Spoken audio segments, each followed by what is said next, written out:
HP pa talaga, dear. For today's mini vlog ay sinuyod na naman namin ang kahabaan ng area namin para mamasura at tignan nyo.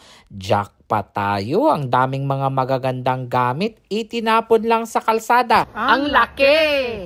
At sa araw ding ito ay nag-harvest na naman tayo ng avocado at saka coconut. Walang katapusang harvest ito kasi ipapamigay na naman natin sa ating mga kapitbahay na Pinoy dito sa Amerika. O ganun lang guys, sharing our blessings to our kababayans para mas maraming blessings pa ang dumating. So ayun na, maaga pa lang ay umalis na kami ni John para mamasura. At ang una naming nakita ay itong gabundok na ito. Ayan, kung makikita ninyo, para siyang blackboard. Ayan, para erasable, ano ata yan. Pero sabi ni John, hindi daw worth it kunin kasi parang sira na. Kaya sabi ko, dumako na tayo sa kabilang kalye. Ayan, nakita naman namin itong napakagandang printer guys. HP pa talaga ang brand. O, diba? As you can see. O, touchscreen pa yan guys. Hindi basta-basta. O, sabi ko kay Jan, tignan nga natin kung pwede ba ito. O, tinuplok-tuplok ko muna yan guys. Ay, pwede nga. Mamahalin ito. Sumakto naman guys na wala pa kaming printer doon sa aming probinsya. Kaya, o, bongga talaga. O, ayan. Ayan pa yung lagayan ng kanyang paper. Ayan. Sana talaga, no, gumana ito.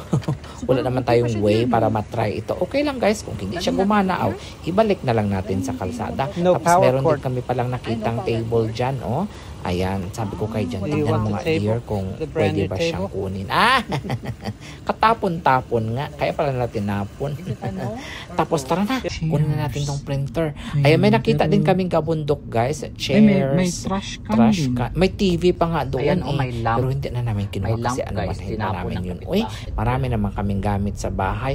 Meron din kaming mga bed na nakita pero sabi pala nila mag-ingat doon sa mga bed, mga bed bugs and beyond. Na makasama. Ayan, meron pang bed dito. Oh. Ang brand pa naman ito no, ay mga mamahalin talaga. Mga Tempur-Pedic talaga. Tama ba ang pag-pronounce ko sa brand? Mga worth 100,000 yan guys sa pesos kung bibilhin. Ay, oh, tinatapon lang talaga nila. Tapos meron pa, oh. Ayan, ang ganda ng cabinet na to guys. Naku, naalala ko yung cabinet doon sa amin sa probinsya. Mga lagayan ng mga teddy bear, mga mamahaling mga mueble, mga mamahaling baso, plato, kubyertos ba. Ayan, o, diba? Tapos ito talaga guys, o. May susi siya, jackpot talaga ito. Ang ganda nitong parang file cabinet na ito. Ayan, disusi pa siya guys. Ay, may pakapin pa. Ano siya? May kasama pang mga bento box. Ayan, o. Oh, di ba? Tapos parang may karton or basta bento box din yan guys sa ilalim. Ang dami nga eh. Oh, tapos parang may lagayan ng caviar pa. Oh, di ba? Chine-check din dyan baka may pera na kasama. May susi din. Wala yung pera na kasama, dear. Ayan, tara na, dear. Lahat lang siya, dear. Diba ganito dito sa Amerika, guys? Kung ano-ano lang ang makikita namin. Kung masipag ka lang talaga mag-ikot-ikot, no? Marami ka talagang makikita. Ayan. Maganda. So, tara na, dear. Ilagay na natin yan sa ating sasakyan. Magaan na naman ito, guys. No? Tara na, dear. Yehey! Diba? Sobrang gaan lang. Kasi marami tayong mga files sa bahay. So, at least may lagayan na hindi na tayo bibili o nakatipid tayo. Ayan na guys. Diba? Tapos, pagkatapos namin dyan, pupunta pa sana kami sa ibang yung nakuha namin mga sa kalye. kalsada, tinapon lang ng aming kaso wala na guys. Nagutom na din ako. So ito na yung nakuha natin. Try natin. Kung gagana ba ang susi. Galing. Gumana nga. Buksan mo nga ulit, dear. Tignan natin kung mabuksan. Jackpot dear, no? Diba? Ang ganda guys. Siguro nasa $50 din to. Kung bibilhin mo.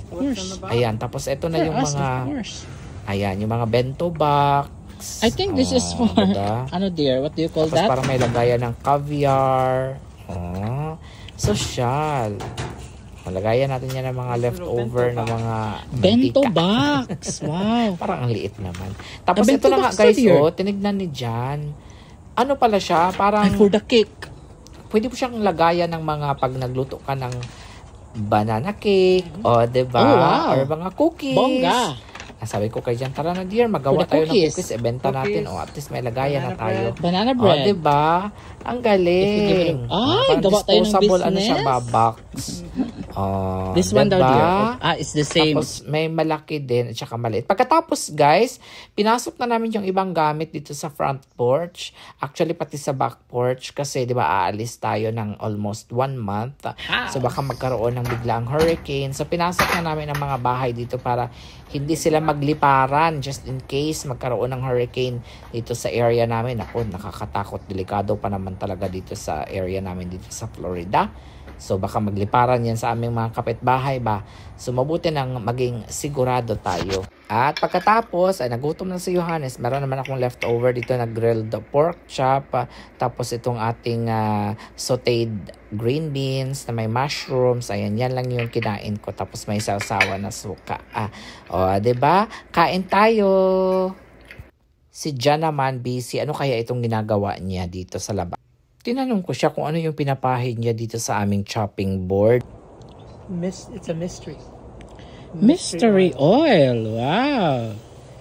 What's the purpose of the oil? Keeps the board from cracking. Kaya pala. I kept it in the shed and the little bugs are starting to eat it. Kaya pala, dear, because some boards, I think the cheap ones, they tend to crack when you chop. If you oil them, it's harder for that to happen. Because that's the moisture getting into the wood, separating it. With this, it keeps the moisture out of the wood. Ganyan pala ang gagawin nyo, guys. So that's the specific oil. But you can't just use any oil. I was gonna ask. Now, if you use vegetable oil, you'll have one big sticky mess. Oh, okay. And then you just leave it like that until it dries? Yes. Sometimes you can take the towels and if you're not going to use it right away, you just leave the towel on top and let that absorb in. Ngayon lang ako na may oil pala na panlinis sa tadtaran, guys. Aminin nyo, kayo din ba? Aminin nyo, guys, kuha lang akong towel para kay John. Two together. Because you're getting it wet, you're washing it with detergent, so you're taking the chemicals, the oils out of the wood, and then they're more absorbent. So it draws in the moisture, and the moisture is what splits the wood apart because it's only held together by glue. But these are all just individual pieces of wood glued together. But it's not obvious, no? No, it's not obvious. Right. Because they're all the same. When you look on the end, you can see all the difference. But on top, it's hard to tell. Right. Ayan, may natutunan tayo kay Chef John kung paano ma-prevent ang pag-crack sa ating mga tadtaran o sa ating mga chopping board. O, 'di ba? Ganun lang pala ang gagawin. Bili kayo ng mystery oil. Malaking tulong pala yan, guys. O, sana all. Pinressure clean na rin pala ni John itong aming air purifier kasi ilang linggo na itong hindi nalinisan. And as you can see, ay hindi nyo ata makikita. Ang dami talagang mga alikabok. Wow! Ilang araw pa lang yan, guys, ha? Pero Diyos ko, napaka-maalikabok na talaga. Ayan, so sobrang malinis na. Ready na ulit siyang gamitin. At sa araw na ito ay mangunguha na naman kami ng avocado. At syempre bago tayo manguha, mag-set up muna tayo ng camera dyan. Pang reels ba? Ayan, wag ka munang ma-excited dyan, dear, dahil magre-reels pa tayo. Ganito ang gagawin natin bago tayo manguha ng avocado. Ayan, may mga iilan pa naman, guys, na natitira. Binibigyan namin yung mga kaibigan ni John na malalapit lang dito. Yung iba naman pinapadala ko doon sa mga kaibigan na, ayan, mga nanghihingi sa akin. Pero hindi talaga natin maka-accommodate lahat. Yung iba naman na hindi nabigyan, sa sunod naman kayo. Wala kaming panungkit, guys, nung may net bag. May mga nagsasabi kasi bakit ganyan ang pagkuhit ninyo. Minsan naman inaakyat ko, guys. Minsan yung mga nakukuha ko, inaakyat ko, tapos sinasalo ni Jan. Minsan naman nahuhulog lang talaga sila sa lupa. Huwag kayong mag-alala, guys. Ilang beses na yan, guys. Kahit mahulog pa yan siya sa lupa, guys. Kahit mabunog pa yan siya, guys. Maganda pa rin ang avocado. Hindi siya malata or whatever, guys. Okay pa rin siya, guys. Huwag kayong mag-alala. Kasi marami nagsabi, ay, masira yung avocado pag nahulog sa lupa. Hindi guys, napaka-pretty pa din Ang talaga. laki! Kahit na mahulog sa lupa dear. yan. Matutuwa ang mga kaibigang kano natin. Giingkit na dayo ni Jan. Matutuwa ang mga kaibigang kano natin ito. Ayan, ibahagi natin ito sa kanila kasi sobra-sobrang biyaya sa farm ni Johannes and John. Ayan, oh. Grabe kahining guys. Oh. Wow. Very wow. Wowie, wowie. Ayan, so katatapos lang namin mag-pick ng avocado. Merong birthday coupon na dumating para sa akin. Your birthday always comes once a year. So meron silang binibigay. Hopefully it's worth it. Parang may card. Hala! 25% off. Wow! Another 25% off. Ay, wow, bongga. Ayan, oh. Let's check. Meron pang another $10. Hala, ang dami. Wow. Enjoy, Johannes. Select regular price, sale, and clearance items with Macy's card. Naku, mabubudol na naman tayo nito sa Macy's guys. Pakunyari discount pero pagbili mo doon malaki pa rin ang mababayaran mo. Pero okay lang guys. At least may discount, 'di ba? Pa birthday daw nila, 'di ba? So September po ang aking birth month. Beke naman. Pero mag-celebrate ako niyan guys kasama ang aking pamilya sa Pilipinas. Excited na talaga kami ni Jan. 2 tulog na lang. See you Philippines na tayo guys. O, diba? Itatago natin to kasi mamaya na tayo pupunta kasi dadaan pa dito yung aking mga kaibigan eh. Kukuha sila ng buko at avocado. So, antayin na lang muna natin sila. Medyo masama pa rin ang panahon ngayon.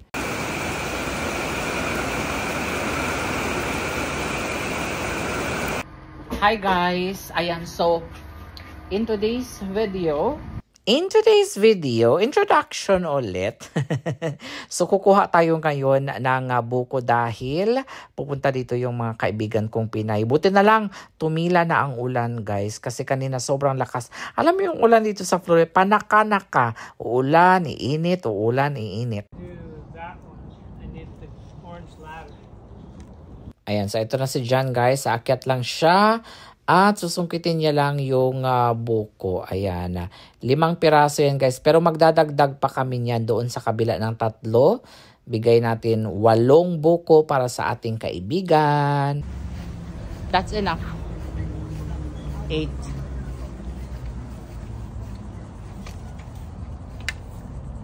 It's perfect. Ayan guys, oh, nandito lang siya sa gilid. Ayan. Hait kay siya dear, no? Yes. Yan. So, eto na guys. 'Di ba? Para sa mga kaibigan natin dito sa Florida, USA. Ayan. Ayan, so ipunin na natin yung ating buko dito malapit sa kalsada para pagdating nila, mabilis lang nila maikarga sa kanilang sasakyan. Hey, naanagyod ang atong visitor from Philippines. Eyeglasses foggy. Hi. Hi, Hello. John. How are you? Rodel. That's Rodel, This is Rodel. my son. Rodel. John Nice to meet you. And Johannes. and Johannes. Johannes and John. Naapod ko yung avocado for you. Uy, calamars. Very Hilaw nice. pa. Thank you. Ayan, ito na ang ating 8 pirasong buko. Ibigay na natin sa ating mga kaibigang Pinay. Ayan na guys. O, diba? Enjoy! Marami pa yan dito. Pag naubos yan, balik lang kayo dito. Ayan, so meron din tayong ibibigay kay Ate Edith. Ayan, para sa wall daw yan. Parang decoration. Tapos merong parang sa towel. Ayan, yung rack na yan. Ibigay natin yan. Kasi hindi naman namin na ginagamit yan eh. Tapos, meron din kami ditong nakuha sa kalsada kanina lang. Ayan, yung ating file cabinet. Sabi ni Jan, enough pa daw yung cabinet namin dito. So sabi niya, ibigay na lang daw namin ito kay Ate Edith. Diba? So So, ibibigay na lang natin to kay Ate Edith kasama yung mga bento box na yan. right? Diba? Jackpot si Ate Edith! Stir the coconuts in the corner, and then when I'm ready to throw the coconuts away, I say, "Oh, they're sprouting." Yeah, that's good. Just like the Now banana. that one, you save some. You know, like don't get it when it's still green. Like you have to make it, you know, brown Big brown. until you can have lots Saan? of that. The Coconut, the coconut. Oh, So okay. you buy Epsom salt at CVS or whatever. So then Dear, Epsom Yeah. salt is the And you put answer. it- Is the answer to How that. much? you put it like 1 spoon in 1 gallon. One 1 gallon or teaspoon? 2 gallons. 1 teaspoon, 1 gallon of water, Mhm. and just pour it on them all. Yeah, Or that's spray. it, you water. Okay. My first treatment is like you put it in a big, you know, like You soak them. yeah, and then you soak it for an hour or so. So Kung hindi nyo na itatanong, sa Ate Edith ay magaling yan siya sa farming. Kaya nabibigay siya ng advices, ng tips kung paano mabuhay ang naghihingalo nating orchids. Thank you so much, Ate Edith. Ayan, napakabait na kaibigan natin yan. Bago ko pa lang nakakilala si Ate Edith, no, pero magaan na talaga ang loob ko sa kanya kasi sobrang bait na kaibigan. Ayan. So, see you again, Ate Edith, when we get back from Philippines. Gusto rin daw pala ni Ate Edith ng starfruit. Sayang kasi hindi niya naabutan yung maraming malalaki. Pero okay lang daw na green kasi alam ko ilalagay niya ito sa pinaksiw na isda. Tama ba, Ate Edith? Mag-comment ka nga dyan kung anong gagawin mo dito sa green na starfruit. So, that's it for today's ganap, guys. Ayan, tatapusin na natin yung video kasi medyo mahaba na talaga, guys. So, nag-dinner kami kasama ang aming kaibigan ni John. Dito kami sa Texas Roadhouse, dito sa Boynton. At ito yung in-order namin kay John. Ribeye, ayan, medium rare. Tapos potato. Tapos ako naman, in-order ko ay eto. Ayan, sirloin na may ribs and french fries. Sarap! Ayan, bon appetit! Thank you so much for watching! Sana nag-enjoy kayo sa ating episode ngayon. Ayan, abangan ninyo ang ating mga vlogs soon sa Philippines. Ayan, aram kong marami talaga sa inyo ang nag-aabang dyan sa ating Philippine vlog. Ayan, see you soon! Thank you for watching! Bye!